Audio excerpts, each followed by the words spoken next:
Hello, fellow forest wanderer. Yes, you are the only human being on screen, silly. Anyway, I'm here to inform you about a certain and rather common incident that occurs around in this region, specifically most lush forests and places with copious amounts of vegetation. In elaborate detail. What?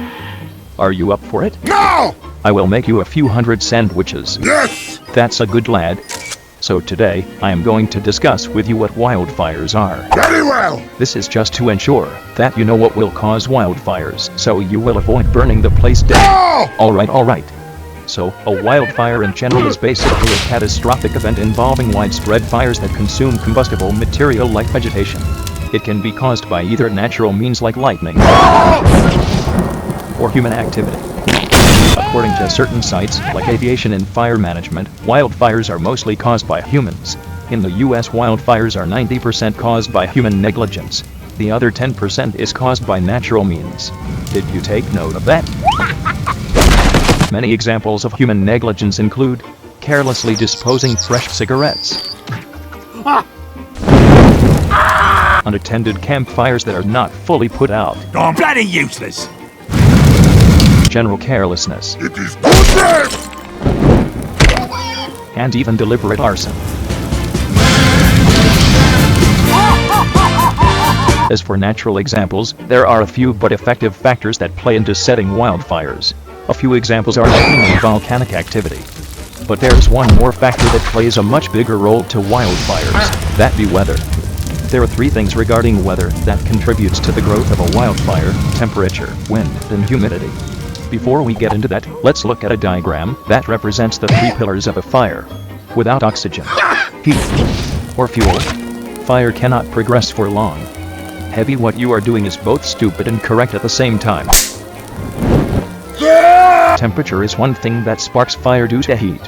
Fuel like wood, leaves, grass, Kiss me! or typical vegetation can burn from the radiant heat that the sun radiates.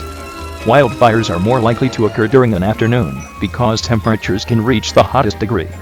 Wind is what helps wildfires to spread rapidly through new areas in unpredictable fashion. It as well oxygenates fire while further drying potential fuel, making it more likely to aggravate a wildfire.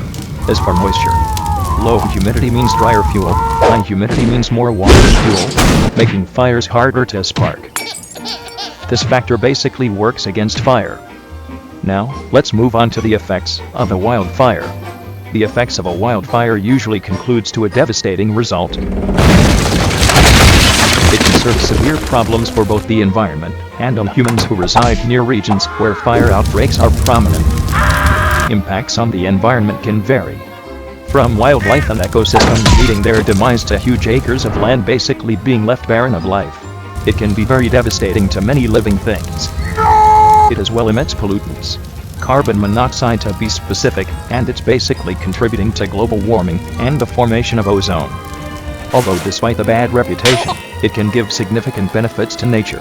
It can thin out dense forests so it will let plants or seeds close to the ground get its share of sunlight, letting a new generation of vegetation grow. It as well abolishes dead or decaying plants or matter that might as well act as future fuel for fires. God! As for humans, it serves them a plethora of problems as well. There can be potential human casualties, including people living nearby or the people that try to fight off the fire like firefighters. Many people can be left displaced, like in the Alberta Fort McMurray fire that caused 2,400 houses to be razed, leaving 80,000 people homeless.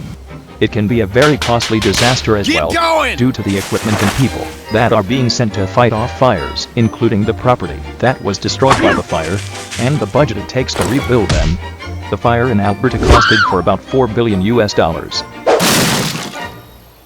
It's getting very late now and crows are starting to chase fellow forest dwellers, so I better sum up the remaining info I have to tell you. Go, go, go! Alright, so there are a few types of wildfires based on the way they are set.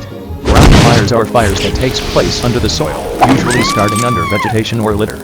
It basically ruins the fertility of the soil. Surface fires burn on the surface of the ground, basically burning any leaves, twigs, or combustible material, and making for a rapid spread. Crown fires are fires started on the crowns of trees, easily making fires spread at a faster rate through wind by firebrands being carried over, which is also called spotting. Conflagration is basically the aggravation of fire, supported by wind, and the spreading of firebrands through numerous areas. There are several solutions on how to prevent wildfires. One may include fire lines or fire breaks. It is basically a barrier that separates combustible material from the fire. In nature, there are rivers or lakes. Man-made barriers include gaps plowed by bulldozers, roads, or four-wheel drive trail. They intend to purposely make gaps to stop the fire from progressing. People also tackle it aerially by aircrafts and air tankers, dropping chemicals to put out the fire. Well-trained firemen are also sent to fight off the fires. They are basically key to contributing to the prevention of wildfires, naturally. Hopefully with all this information in mind, you will now be more worried towards wildfires, and that you will be able to avoid it. You can now freely enjoy the rest of your day, without my presence.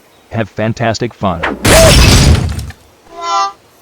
Do you want another 6-minute session with me?